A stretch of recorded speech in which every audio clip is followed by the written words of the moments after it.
Invite viewers to post their location and local time. The driveway feels like a stage, the hot sunlight catching chrome until it gleams like a spotlight. He stands in his leather jacket, red undershirt, peeking out boots planted firm on stained concrete.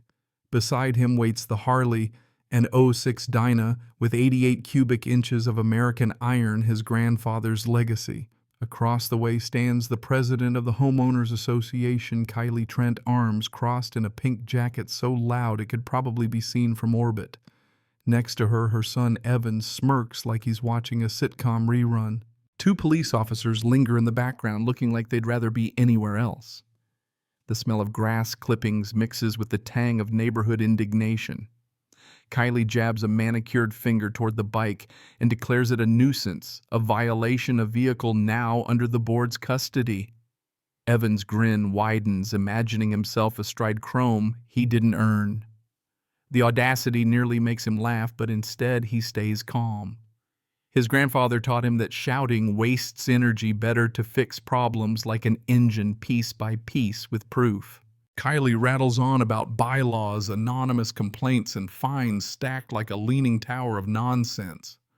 Finally, the older cop steps forward, mustache bristling with patience.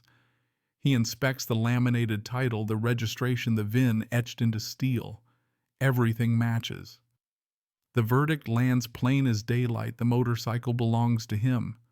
No liens, no seizure, no crime. The officer even snaps a photo for the record. Kylie's face twists, her plastic smile falling off like a bad prop. She sputters about fines and power, but the officer cuts her short. HOA bylaws don't trump property law. This is civil, not criminal. They can't take the bike. Evan's smirk dies a slow death. For once, Mom's magic didn't work. When the cruiser rolls away, Kylie leans in close. Her voice drops low, promising it isn't over. He gives her a nod because he knows she'll come again, only in shadows instead of sunlight. Uncle Donnie shows up with his decibel meter and proves the Harley is quieter than Kylie's own lawn crew. Rosa waves from her fence. A kid yells, "Cool bike, mister," and the street settles back into uneasy silence. Historians still argue whether neighborhood power struggles begin with trash cans or with lawn gnomes, but here it began with chrome. And he knows the battle has only just opened. The night is silent except for the hum of his tablet. He sits in his armchair, eyes fixed on the garage camera feed. At 2:17 a.m., the notification pops, motion detected. A flatbed truck eases into the driveway with headlights off, engine barely a growl. Two figures in hoodies move with a slick precision, one fishing a tool under the garage door, the other scanning the street. In less than 5 minutes, the Harley rolls into the night. No fuss, no noise, just ghosts with straps. But they didn't count on a simple black AirTag hidden under the seat. He watches the little blue dot on his phone crawl down the map, stalling once before heading south. His grandfather never trusted locks alone, and now technology does the rest. He follows in his truck headlights off a block or two behind. It's not a chase, it's a patient tail guided by the breadcrumb trail of Bluetooth pings. The thieves stop at an abandoned strip mall, one of those sad relics of the 90s where weeds outnumber shoppers. Through a crack in the fence, he films them dumping the Harley behind a graffiti-tagged dumpster. The anger surges hot and raw, but he keeps it bottled. Emotion is a liability. Proof is power. He records everything, breath misting in the night. When the tow truck pulls away, his bike sits like a forgotten relic in the dark chrome, still catching stray moonlight. By dawn, police confirm what he already knows. The VIN matches, the bike is recovered, impounded as evidence. The same mustached officer shakes his head, admitting it looks like a clean professional theft. He warns that shell corporations often shield operations like this. He nods politely because he already sees the larger picture. This wasn't random. It was Kylie's hand in the shadows. Later that day, the phone rings. Block number. He taps record on his desk recorder and answers. Kylie's voice oozes through the line, dripping concern. Such a shame about the theft. Impound fees are awful, but perhaps the community could help. She suggests his fines might vanish if he signed over the Harley as a charitable donation. It's the pivot from crocodile-teared neighbor to predator. And she doesn't know he has the state attorney quietly on the call, archiving every word.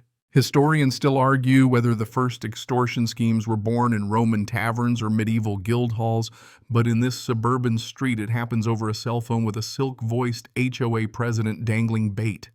She's convinced she's clever. He knows she's finished. The clubhouse hums with small complaints, parking spots, weeds, basketball hoops. Kylie presides like a queen in a white blazer, Evan slouched in the front row. When open forum begins, he stands from the back, shoulders slightly slumped, voice quiet. He asks permission to play a short audio clip for context. Kylie beams, sure she's about to see him beg. Permission granted. The speakers crackle, not his voice but hers. Think of it as a donation. You sign over the title to the bike and I will personally see to it that all your fines are waived. Gasps ripple through the room. Faces turn toward Kylie, pale and frozen. Before she can sputter, the projector lights up with garage footage of the midnight tow truck, followed by Rosa's shaky but perfect porch recording. 2 angles, 1 crime. Residents erupt. Uncle Donnie waves his fishing gnome like a war standard. Rosa shouts about values, and another neighbor chimes in about a wheelchair ramp fine. Kylie screeches that it's fake, but her kingdom collapses in real time. The board's vice president calls for emergency session. Evan mutters, "Mom, just stop," into his hands. And then the clubhouse doors swing open. Mark Dwyer, state attorney's office, steps in with 2 officers and a state investigator. Warrants in hand, calm voices in control, they escort Kylie out under stunned silence. The queen exits, crown shattered. In days, Apex Asset Recovery folds. Its owner flips, admitting Kylie hired him in cash to snatch vehicles. Records show fines funneled into a fake charity with Evan listed as beneficiary. The neighborhood mobilizes, petitions, fly signatures flood in. At the recall vote, Kylie is stripped of power bylaws, revised fines forgiven, and the community breathes again. Lawn gnomes return, basketball hoops stand tall, shutters get painted without fear. Weeks later, he rolls the Harley back into his garage, wiping chrome until it gleams. The engine purrs steady, the sound of freedom, not defiance. He takes a slow lap around the neighborhood. Rosa waves, kids cheer. Uncle Donnie salutes with his gnome. Kylie's house sits for sale, lawn unkempt sign, staked like a warning to future tyrants. He thinks of his grandfather's words, "Some people build cages and demand you live inside." The trick is refusing the trade. The fight was never about noise or fines or even the bike. It was about drawing a line and holding it. He won because he kept calm, kept records, let truth roar louder than engines. And as the Harley rumbles onto the open road, the neighborhood fading behind him, the lesson settles deep. Bullies collapse when the light hits, and dignity rides best when the tank is full. Now the pace eases like an engine idling after a long ride. The noise of meetings and accusations softens, replaced by a quiet that feels earned, not imposed. He leans back in his chair some nights, garage door cracked, letting the cool night air mix with the faint oil and metal scent of the Harley. The chrome still shines, but the need to polish it every day has faded. It is safe, it is his, and that is enough. Neighbors wave more often now. Small talk drifts across fences, laughter lingers in driveways, and the hush of suspicion that once hung heavy has lifted. Even the air feels lighter, as if the community itself exhaled after years of holding its breath. Kylie's house, with its for sale sign bending in the wind, is a reminder of how quickly power built on fear can crumble. Some say history is written by victors. Others say it's written by survivors. Here it's written in cleaner lawns, friendlier nods, and children's games echoing where arguments once brewed. The state's case moves slowly, like justice often does, but it no longer feels urgent. He already has what matters most, his freedom, his peace, and the sense that he stood firm when it counted. His grandfather's advice repeats in his mind softer each time, like an old tune you hum without realizing. Fix what's broken. Respect the process, don't back down.